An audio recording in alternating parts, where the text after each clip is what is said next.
ஆகையால் தமது அறுவடைக்கு தேவையான வேலையாட்களை அனுப்பும்படி அறுவடையின் உரிமையாளரிடம் மன்றாடுங்கள்.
வாழ்வு நிரந்தரம், வாழ்வு தமிழ் மொழி, வாழிய வாழியவே, ஏழ்கடல் வைப்பினும் தன்மனம் வீசி இசை கொண்டு வாழியவே, எங்கள் தமிழ்மொழி எங்கள் தமிழ்மொழி என்றென்றும் வாழியவே.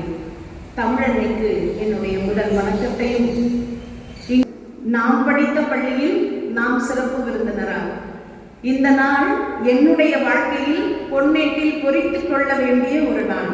ஜப்பான் நாடு உங்களுக்கு எல்லாருக்குமே ரொம்ப நல்லா தெரியும். இந்த உலகத்திலேயே மிக சிறிய தீவு. அந்த ஜப்பான் தீவுல பார்த்தீங்கன்னா ஹிரோஷிமா, நாகசாகி 2 இடத்துல அமெரிக்க வீரர்கள் குண்டு போட்டாங்க. இது எல்லாமே உங்களுக்கு தெரியும்.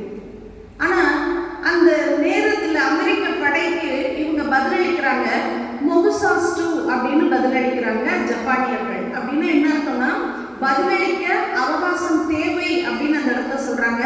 ஆனா அமெரிக்க வீரர்களுக்கு அது புரியாம ஹிரோஷிமா, நாகசாகி மேல குண்டு போட்டுறாங்க. மிகப்பெரிய பேரழிவை சந்தித்தது அந்த ஜப்பான். அப்படிப்பட்ட பேரழிவிலும் கூட ஒருபோதும் அந்த மக்கள் தயங்காமல் ஒற்றுமையுடன் போராடி இன்றைய நாளில் வல்லரசுகள் கண்ணில் விரலை விட்டு ஆட்டிக் கொண்டிருக்கிறது ஜப்பான். அதற்கு காரணம் அந்த மக்களிடையே இருந்த ஒற்றுமைதான். ஆகவே மாணவ கண்மணிகளே, ஒற்றுமை எப்போதும் நம்மை உயர்த்தும் என்பதை நினைவில் கொள்ளுங்கள். எங்கள் வணக்கத்தை தெரிவித்துக் கொள்கிறோம். முயற்சி நாம் செய்வது, வெற்றி இறைவன் தருவது. நமது முயற்சி பூக்களை வெற்றி மாலையாக தொடுத்து தரும் இறைவனுக்கு நமது முதற்கண் நன்றியை உரித்தாக்குவோம். மண்ணின் பெருமையாய், பெண்ணின் பெருமையாய், நம் பள்ளியின் மேலாள் மாணவியாய், இந்நாள் சிறப்பு விருந்தினராய் நம்மை சிறப்பிக்க வருகை தந்து தன் உரையால் நம்மை ஊக்கப்படுத்திய தமிழாசிரியர் எம் பள்ளியின் சார்பில் மனமார்ந்த நன்றிகளை